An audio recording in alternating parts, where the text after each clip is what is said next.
जय हिंद दोस्तों, स्वागत है आपका एग्जाम पर यूट्यूब चैनल में। आज की क्लास में आप सभी के लिए लेकर आए हैं हिंदी में। आज एमपी टेट वर्ग 2 वालों के लिए इकाई 16 में आज पढ़ना है संगतकार रचना मंगलेश डबराल जी की जो रचना है उसी से संबंधित क्वेश्चन आंसर आज यहाँ पर पढ़ेंगे। और नींव का पत्थर जो रचना है विष्णु प्रभाकर की, उससे संबंधित कुछ महत्वपूर्ण क्वेश्चन आंसर यहाँ पर पढ़ेंगे। तो आप सभी लोग वीडियो को लाइक अवश्य कर लीजिएगा। और आप सभी के लिए बता दें कि हिंदी साहित्य में एमपी टेट वर्ग 2 वालों के लिए इकाई 1 से इकाई 19 मंगवाना है। ये 3 पीडीएफ अभी 300 रुपये में आप सभी के लिए मिल जाएंगी, जिसमें आपके लिए हिंदी साहित्य की पीडीएफ, हिंदी व्याकरण की टॉपिक वाइज वस्तुनिष्ठ प्रश्न की पीडीएफ, इकाई 11 से 19 तक की वस्तुनिष्ठ प्रश्नोत्तर की 51 रचनाओं की पीडीएफ, ये तीनों पीडीएफ 300 रुपये में अभी आप सभी के लिए मिल जाएंगी।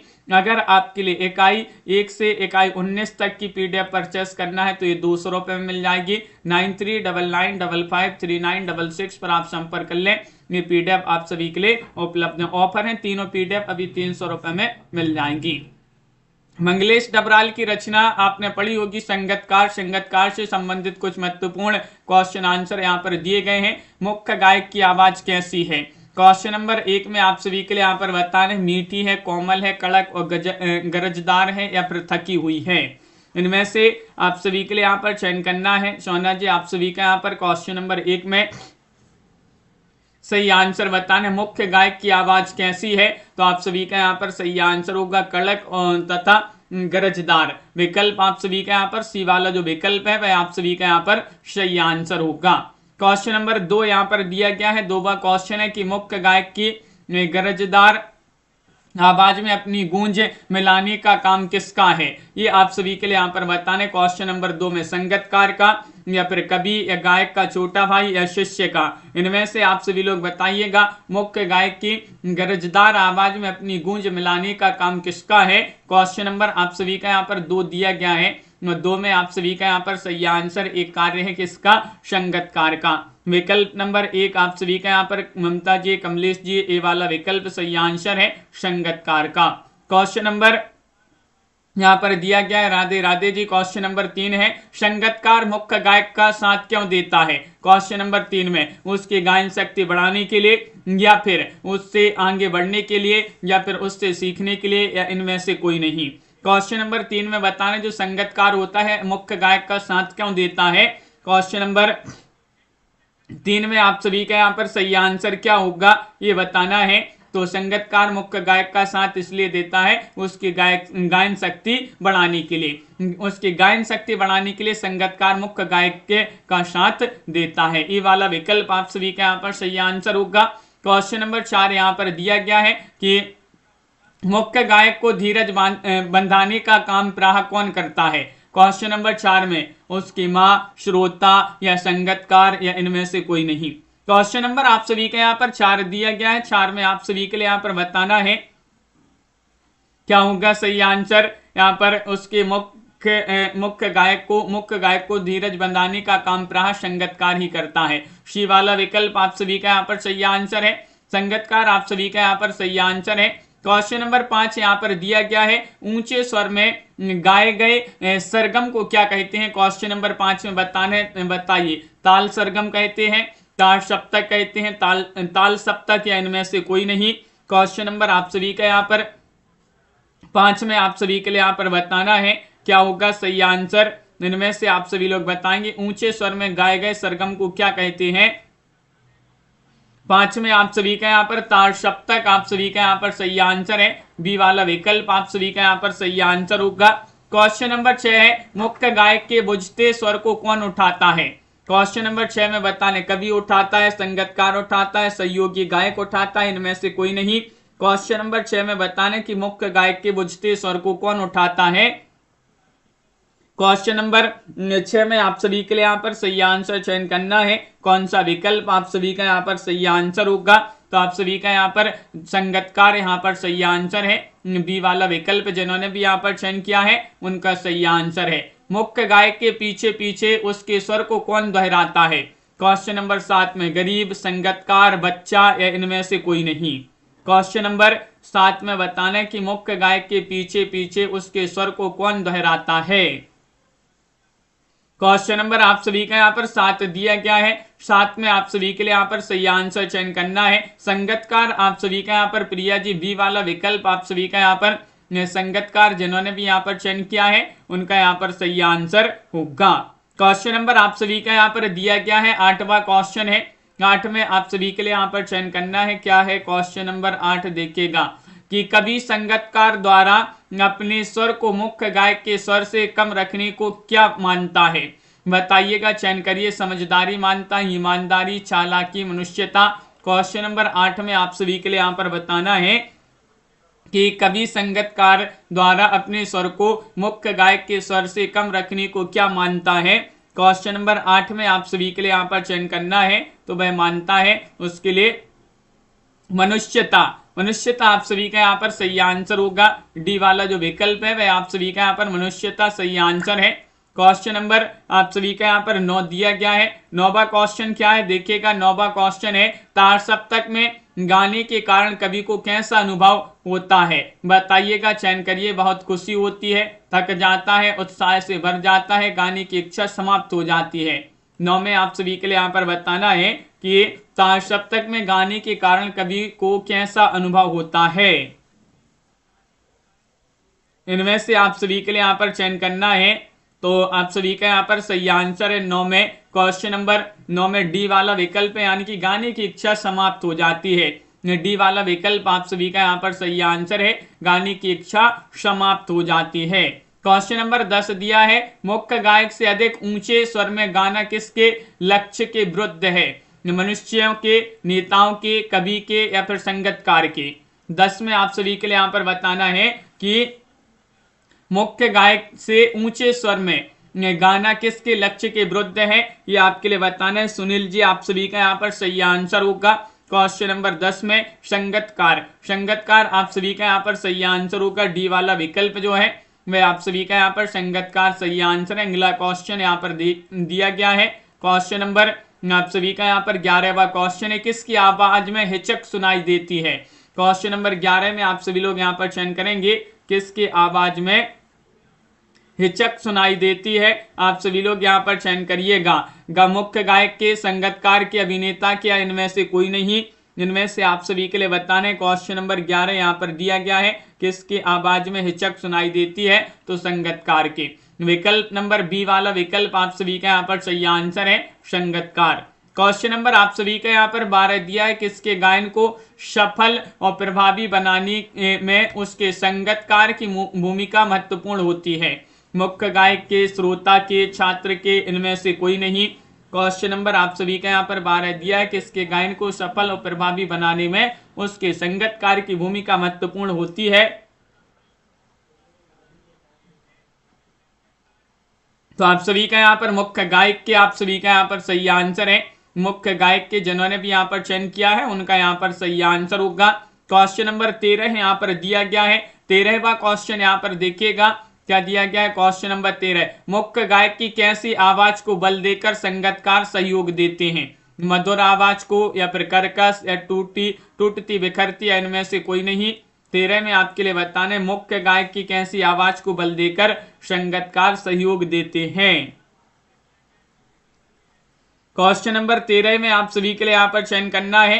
तो 13 में आप सभी का यहाँ पर सही आंसर होगा टूटती बिखरती, आप सभी का यहाँ पर सही आंसर होगा। विकल्प नंबर सी वाला जो विकल्प है वह आप सभी का यहाँ पर सही आंसर है, टूटती बिखरती आप सभी का यहाँ पर सही आंसर होगा। क्वेश्चन नंबर आप सभी का यहाँ पर 14वां क्वेश्चन है, देखिएगा यहाँ पर दिया गया है 14वां क्वेश्चन है, संगतकार के लक्ष्य के विरुद्ध क्या है? बताइएगा। क्वेश्चन नंबर 14 में मुख्य गायक के साथ गाना, मुख्य गायक के स्थान पर गाना, या मुख्य गायक से अधिक ऊंचे स्वर में गाना, या इनमें से कोई नहीं? संगतकार के लक्ष्य के विरुद्ध क्या है, ये आप सभी के लिए यहाँ पर क्वेश्चन नंबर 14 में सही आंसर चयन करना है। तो आप सभी का यहाँ पर सही आंसर मुख्य गायक से ऊंचे स्वर में गाना, ये संगतकार के लक्ष्य के विरुद्ध है। सी वाला विकल्प आप सभी का यहाँ पर सही आंसर होगा। क्वेश्चन नंबर 15 यहाँ पर दिया गया, संगतकार हमेशा मुख्य गायक के लिए किसकी तरह कार्य करता है? ये आप सभी के लिए यहाँ पर बताना है, एक शिष्य की तरह, एक गुरु की तरह, एक साथी की तरह, या फिर एक मार्गदर्शक की तरह? क्वेश्चन नंबर 15 में बताना है कि संगतकार हमेशा मुख्य गायक के लिए किसकी तरह कार्य करता है? इनमें से आप सभी का यहाँ पर सही आंसर होगा एक मार्गदर्शक की तरह, एक मार्गदर्शक की तरह आप सभी का यहाँ पर डी वाला जो विकल्प है वह आप सभी का यहाँ पर सही आंसर होगा। क्वेश्चन नंबर आप सभी का यहाँ पर दिया गया है 16वां क्वेश्चन है। 16 में आपके लिए बताना है संगतकार हमेशा किन स्वरों को ही दोहराता है? बताइएगा। क्वेश्चन नंबर 16 में बताना है सरल या फिर निम्न या फिर मूल या फिर उच्च। इनमें से बताने की जो संगतकार होता है हमेशा किन स्वरों को ही दोहराता है? संगतकार जो रचना है बहुत ही महत्वपूर्ण रचना है मंगलेश डबराल जी की। और संगतकार हमेशा किन स्वरों को ही दोहराता है? तो मूल स्वर जो होते हैं उन्हीं को ही दोहराता है। सी वाला विकल्प आप सभी का यहाँ पर सही आंसर होगा। सी वाला विकल्प सही आंसर है। बहुत बढ़िया। अगला क्वेश्चन यहाँ पर देखिएगा साधना जी। क्वेश्चन नंबर 17 यहाँ पर दिया गया है मुख्य गायक का हौसला बढ़ाने वाला और उसके अंदर उत्साह जगाने वाला कौन है? मुख्य गायक द्वारा गाया गया गीत, कवि द्वारा लिखी गई कविता, उपर्युक्त सभी या संगतकार का मधुर स्वर। अंजना जी, मुख्य गायक का हौसला बढ़ाने वाला और उसके अंदर उत्साह जगाने वाला कौन है? इनमें से आप सभी के लिए 17 में सही आंसर चयन करना है। तो 17 में आपका सही आंसर होगा संगतकार का मधुर स्वर। विकल्प डी आप सभी का यहाँ पर सही आंसर होगा। संगतकार का मधुर स्वर आपका यहाँ पर सही आंसर होगा। क्वेश्चन नंबर आप सभी का यहाँ पर देखिएगा 18वां क्वेश्चन दिया गया है कि जब कभी मुख्य गायक संगीत शास्त्र से संबंधित विधा का प्रयोग करके ऊंचे स्वर में गाता है तो क्या होता है? बताइए। उसका मनोबल खत्म होने लगता है, उससे स्वर संभलते नहीं है, उपर्युक्त सभी या उसके मन की निराशा और हताशा प्रकट होने लगती है। जब कभी गायक संगीत शास्त्र से संबंधित विधा का प्रयोग करके ऊंचे स्वर में गाता है तो क्या होता है? 18 में आप सभी के लिए यहाँ पर चयन करना है। तो 18 में आप सभी का यहाँ पर उपर्युक्त सभी होता है, उसका मनोबल खत्म होने लगता है, उससे स्वर संभलते नहीं है, उसके मन की निराशा हताशा प्रकट होने लगती है। सी वाला विकल्प आप सभी का यहाँ पर सही आंसर होगा। क्वेश्चन नंबर आप सभी का यहाँ पर दिया गया है 19। संगतकार कविता में नौसिखियां किसे कहा गया है? गाना सीखने वाले को, मुख्य गायक को, कवि को या संगतकार को? क्वेश्चन नंबर 19 में आप सभी के लिए यहाँ पर बताना है क्या होगा सही आंसर। मधु जी, संगतकार कविता में नौसिखियां किसे कहा गया है? मुख्य गायक को कहा गया है नौसिखियां। विकल्प आप सभी का यहाँ पर बी वाला विकल्प जो है वह आप सभी का यहाँ पर सही आंसर है। मुख्य गायक को कहा गया है। विकल्प नंबर 2 आप सभी का यहाँ पर सही आंसर है। क्वेश्चन नंबर 20 यहाँ पर क्या दिया गया है? 20वां क्वेश्चन है संगतकार कविता में कवि का क्या संदेश है? बताइएगा। क्वेश्चन नंबर 20 में आप सभी के लिए बताना है उपर्युक्त सभी या फिर लोगों को संगतकार के प्रति भी संवेदनशील रहना चाहिए, लोगों को संगतकार को यथा योग्य सम्मान देना चाहिए, लोगों को संगतकार की योग्यता को कम नहीं आंकना चाहिए। संगतकार कविता में कवि का क्या संदेश है? 20 में आपके लिए यहाँ पर बताना है उपर्युक्त सभी संदेश हैं। लोगों को संगतकार के प्रति भी संवेदनशील रहना चाहिए, लोगों को संगतकार को यथा योग्य सम्मान देना चाहिए, संगतकार की योग्यता को कम नहीं आंकना चाहिए। क्वेश्चन नंबर 21 यहाँ पर दिया गया है कि जब कभी, क्वेश्चन 21 यहाँ पर क्या दिया गया है? जब कभी मुख्य गायक संगीत शास्त्र से संबंधित विधा का प्रयोग करके ऊंचे स्वर में गाता है तो क्या होता है? क्वेश्चन आप सभी का यहाँ पर 21 में तब गायक को ऐसा लगने लगता है कि जैसे कि अब उससे आगे गाया नहीं जाएगा, उसके भीतर निराशा छाने लगती है और उपर्युक्त सभी उसका गला बैठने लगता है, उससे स्वर संभलते नहीं है, उसका मनोबल खत्म होने लगता है, उसकी आवाज कांपने लगती है, जिससे उसके मन की निराशा हताशा प्रकट होने लगती है। तो पांडे जी आप सभी का यहाँ पर सही आंसर उपर्युक्त सभी ही आपका यहाँ पर बी वाला जो विकल्प है वह आपका सही आंसर होगा। क्वेश्चन नंबर आप सभी का यहाँ पर दिया गया है 22वां क्वेश्चन है मुख्य गायक के साथ किसकी आवाज सुनाई देती है? उपर्युक्त सभी, संगतकार, मधुर संगीत की या फिर तबला वादक की? 22 में आप सभी के लिए यहाँ पर बताना है क्या होगा सही आंसर। मुख्य गायक के साथ किसकी आवाज सुनाई देती है? तो 22 में आप सभी का यहाँ पर सही आंसर होगा विकल्प नंबर 20 संगतकार। आप सभी का यहाँ पर सही आंसर है। संगतकार की आवाज सुनाई देती मुख्य गायक के साथ किसकी आवाज सुनाई देती है? संगीतकार की। क्वेश्चन नंबर आप सभी का यहाँ पर 22 हो गया। 23वां क्वेश्चन है, मुख्य गायक अपनी स्वरों से कब भटक जाता है? जब मुख्य गायक संगीत में रुचि लेना बंद कर देता है, जब मुख्य गायक किसी गाने का अंतरा गाने में मगन हो जाता है, या फिर जब मुख्य गायक संगीतकार की ओर ध्यान देता है, या फिर जब मुख्य गायक को गाना अच्छे से याद नहीं होता। मुख्य गायक अपनी स्वरों से कब भटक जाता है? तो 23 में आप सभी के लिए यहाँ पर चयन करना है। 23 में आपका सही आंसर है कि जब मुख्य गायक किसी गाने का अंतरा गाने में मग्न हो जाता है तो वह अपनी स्वरों से क्या हो जाता है? भटक जाता है। अगला क्वेश्चन है, मुख्य गायक की आवाज कैसी होती है? मधुर, भारी और गंभीर, सुंदर और मधुर, या सुंदर और सहज?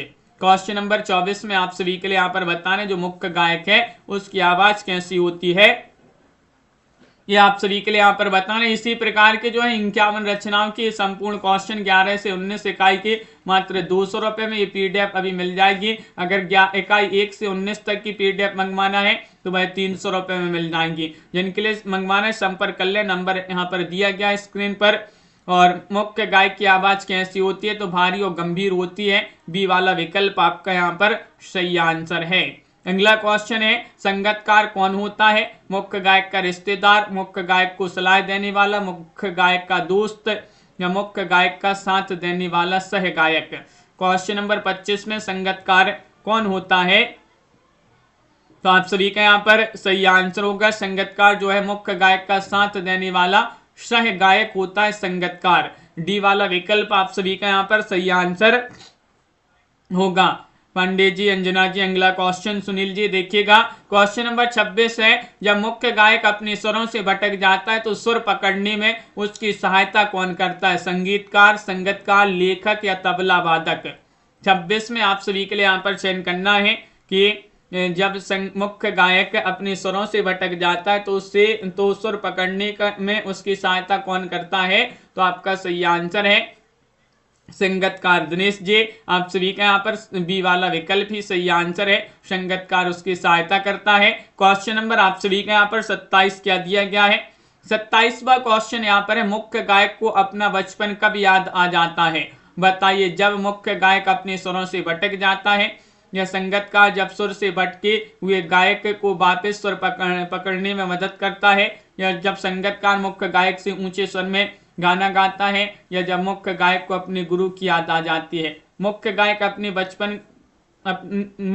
अपना बचपन कब याद आ जाता है?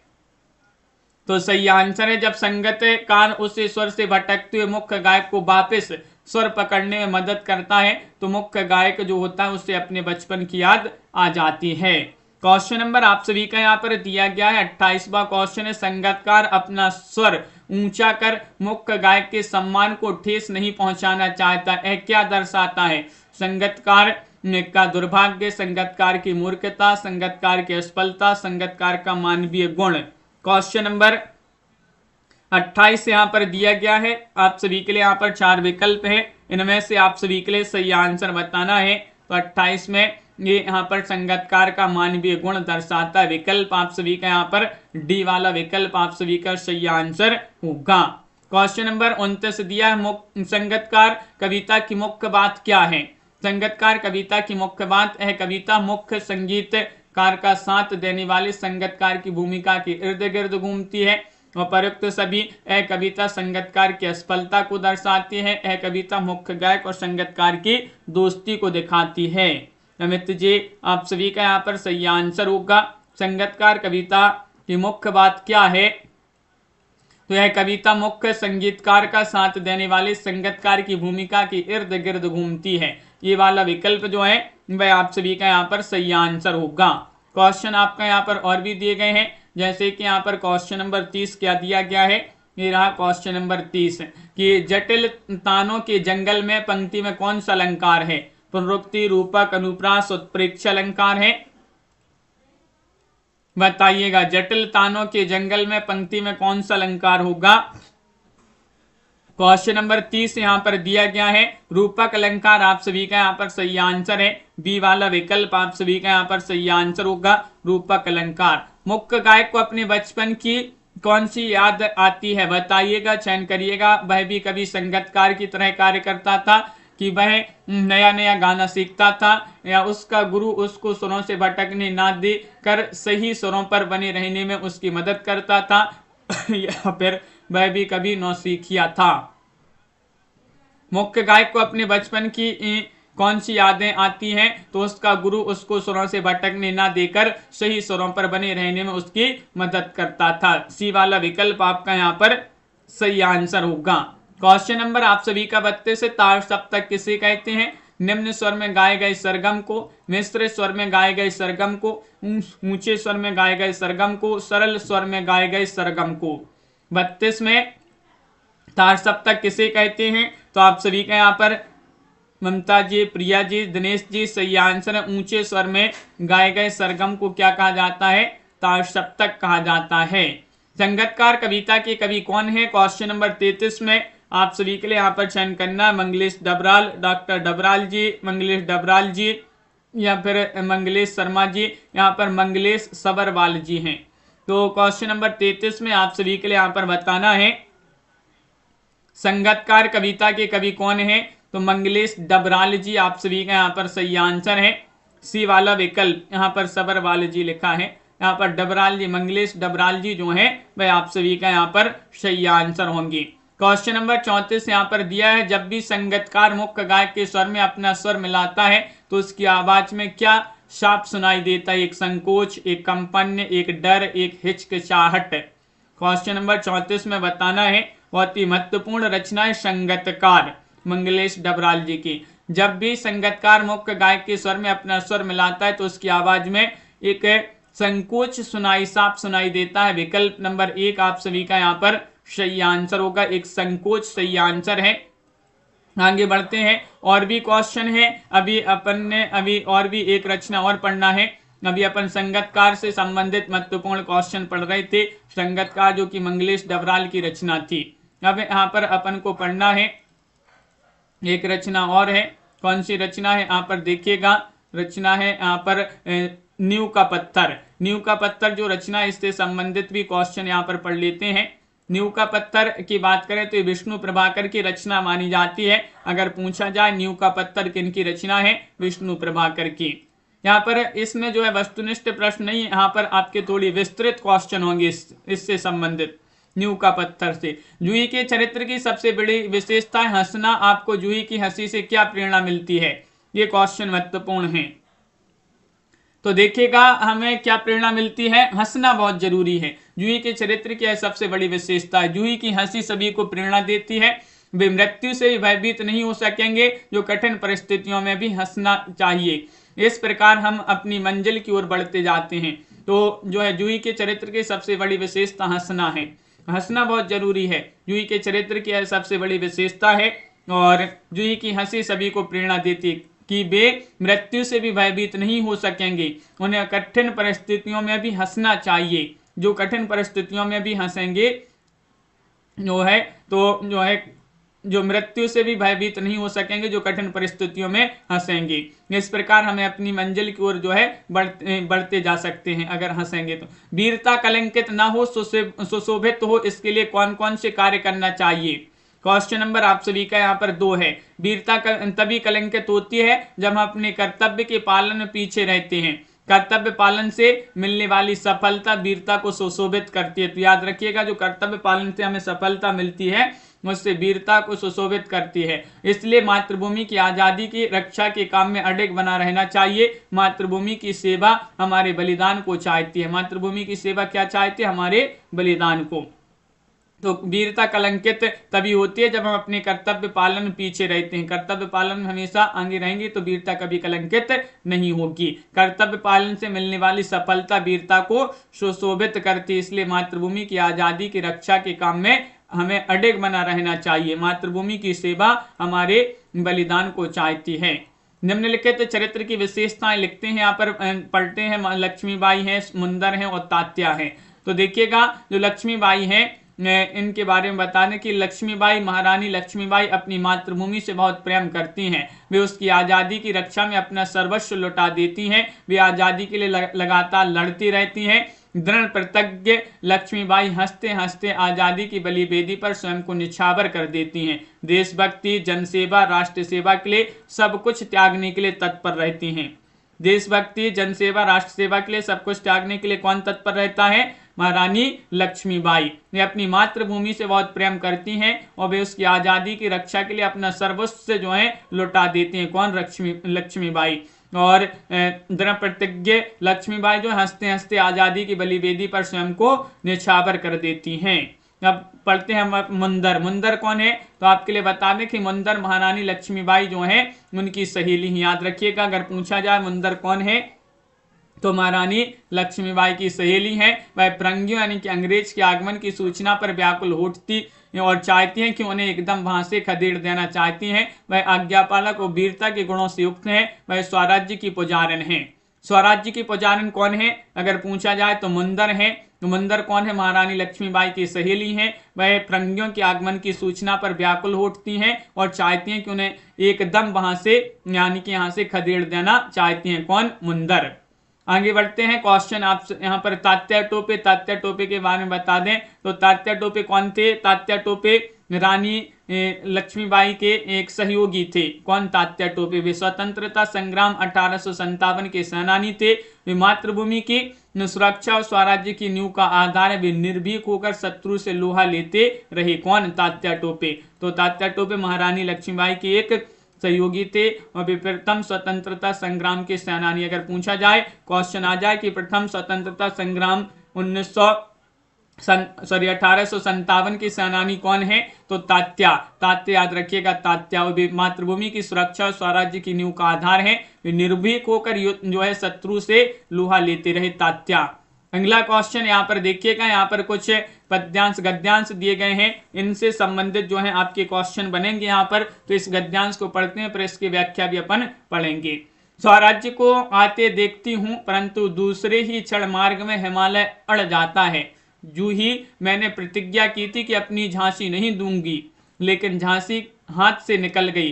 अत्यंत धीमे स्वर में, झांसी हाथ से निकल गई। जूं ही नहीं झांसी हाथ से नहीं निकली, मैं अपनी झांसी नहीं दूंगी। ये जो है यहाँ पर गद्यांश दिया गया है। तो ये जो गद्यांश है ये नींव का पत्थर जो पाठ है उसी से लिया गया, जिसके रचनाकार कौन है? विष्णु प्रभाकर। और इसमें प्रसंग क्या है तो महारानी लक्ष्मीबाई अंग्रेज सेना के खिलाफ जो है युद्ध कर रही हैं और वे झांसी पर अंग्रेजों का अधिकार देना नहीं चाहती हैं। वे नहीं देंगे। वे अपनी आजादी के लिए लगातार संघर्ष कर रही हैं। कौन? रानी लक्ष्मीबाई। इसकी व्याख्या क्या है? महारानी लक्ष्मीबाई अपनी सखी जूही से क्या कहती हैं? जूही भी एक सखी है। कौन? किसकी सखी है? महारानी लक्ष्मीबाई की। तो वह अपनी सखी से कहती हैं कि वह एक क्षण तो आशावान हो उठती हैं, वह स्वराज्य यानी कि आजादी प्राप्त कर लेंगी, परंतु दूसरी क्षण आजादी के मार्ग में बाधा आ खड़ी होती है। कौन कहते हैं? लक्ष्मीबाई। यह बाधा हिमालय पर्वत जैसी अति दुर्गम हो जाती है। लक्ष्मीबाई ने यह प्रतिज्ञा की हुई थी कि वह कभी भी अपनी झांसी पर दुश्मनों का अधिकार नहीं होने देंगी। वह भावनाओं में खो जाती हैं और कहती हैं कि झांसी उनके हाथों से निकल गई, परंतु एकदम ही वह अपनी प्रतिज्ञा को याद कर कह उठती हैं कि वह अपनी झांसी को नहीं देंगी। झांसी उनके हाथ से नहीं निकल सकती। वह कभी भी झांसी पर शत्रुओं का जो है अधिकार नहीं होने देंगी। तो इससे पद्यांश से जो है यही जो है महारानी लक्ष्मीबाई जो है वह अपनी सखी से ही कहती हैं कि एक क्षण तो वो आशावान होती हैं और आज स्वराज्य की आज़ादी प्राप्त कर लेती हैं, परंतु दूसरे ही क्षण उनमें जो है उनकी आज़ादी के मार्ग में बहुत सारी बाधाएं खड़ी हो जाती हैं। वह बाधा इतनी बड़ी कि हिमालय पर्वत जैसी अति दुर्गम बाधाएं जो है उनके मार्ग पर आ जाती हैं। उन्होंने प्रतिज्ञा क्या की थी? कभी भी अपनी झांसी पर दुश्मनों का अधिकार नहीं होने देंगी। वह भावना में खो जाती हैं और उनके जो है और वह कहती हैं कि झांसी उनके हाथ से निकल गई, परंतु वह एकदम ही वह अपनी प्रतिज्ञा को याद करके कह उठती हैं कि वह अपनी झांसी को नहीं देंगी और झांसी उनके हाथ से नहीं निकल सकती है। वह कभी भी झांसी पर जो है शत्रुओं का अधिकार नहीं होने देंगी।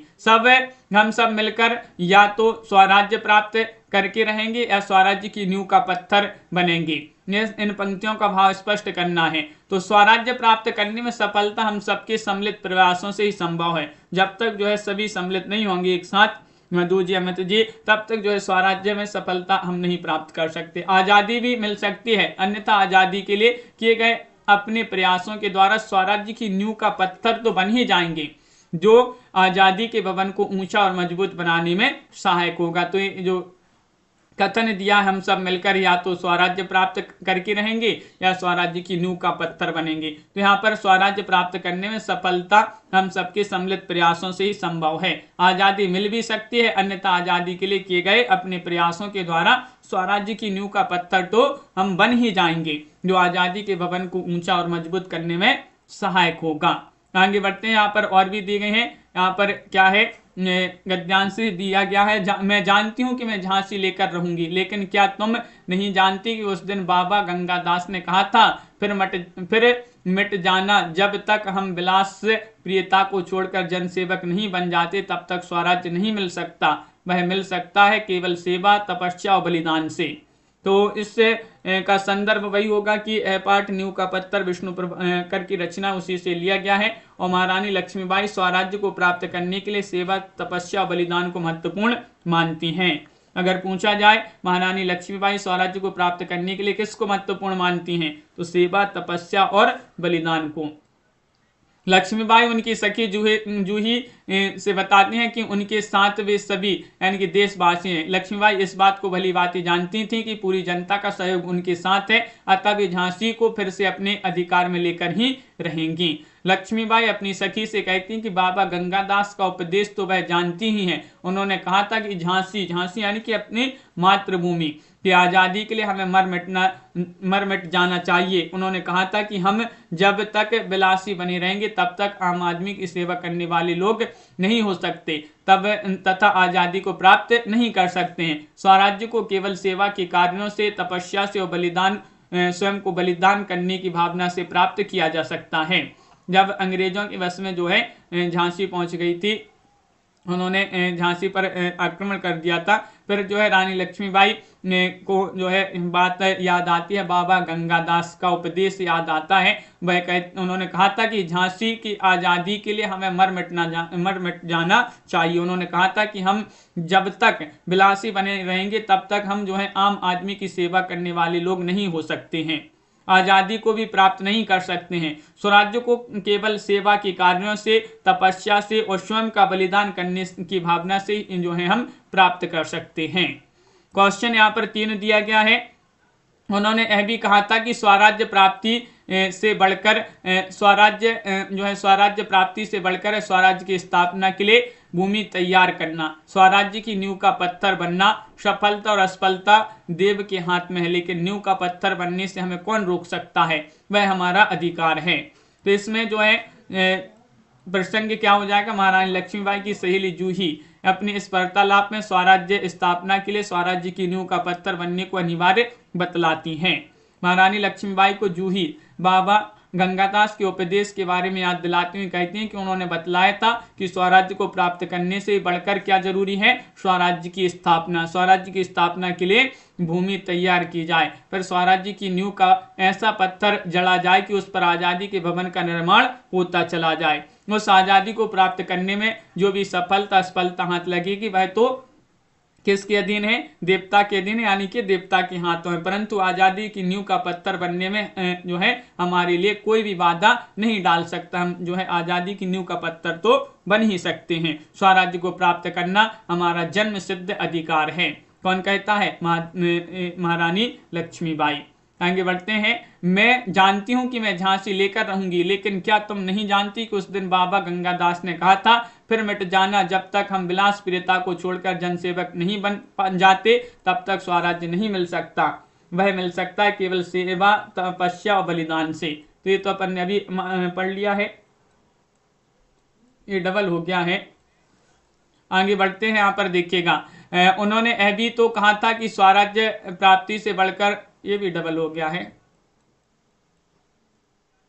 तो इस प्रकार जो है आज की क्लास में अपने महत्वपूर्ण क्वेश्चन थे। सभी लोग वीडियो को लाइक और चैनल को सब्सक्राइब अवश्य कर लीजिएगा। आज अपन ने यहाँ पर रचनाएं पढ़ी। नींव का पत्थर विष्णु प्रभाकर की रचना है, और उषा यहाँ पर एक रचना अपन ने पढ़ी है, कौन सी, संगतकार मंगलेश डबराल जी जो हैं उनकी रचना अपन ने पढ़ी है। संगतकार बहुत ही महत्वपूर्ण रचना थी, उससे संबंधित यहाँ पर महत्वपूर्ण क्वेश्चन आंसर थे। तो सभी लोग वीडियो को लाइक और चैनल को सब्सक्राइब अवश्य कर लें। इस प्रकार के वस्तुनिष्ठ प्रश्नोत्तर की पीडीएफ है इकाई 1 से इकाई 11 तक के, जिनके लिए प्रश्न इकाई 1 से इकाई 19 तक की पीडीएफ है मात्र 300 रुपए में। ये तीनों पीडीएफ आप सभी के लिए मिल जाएंगी, जिसमें हिंदी साहित्य के प्रश्न होंगे, पूरे साहित्य से हिंदी व्याकरण की पीडीएफ होगी, वस्तुनिष्ठ व्याकरण की पीडीएफ टॉपिक वाइज, हिंदी इकाई 11 से इकाई 19 तक की 51 रचनाओं की वस्तुनिष्ठ प्रश्न।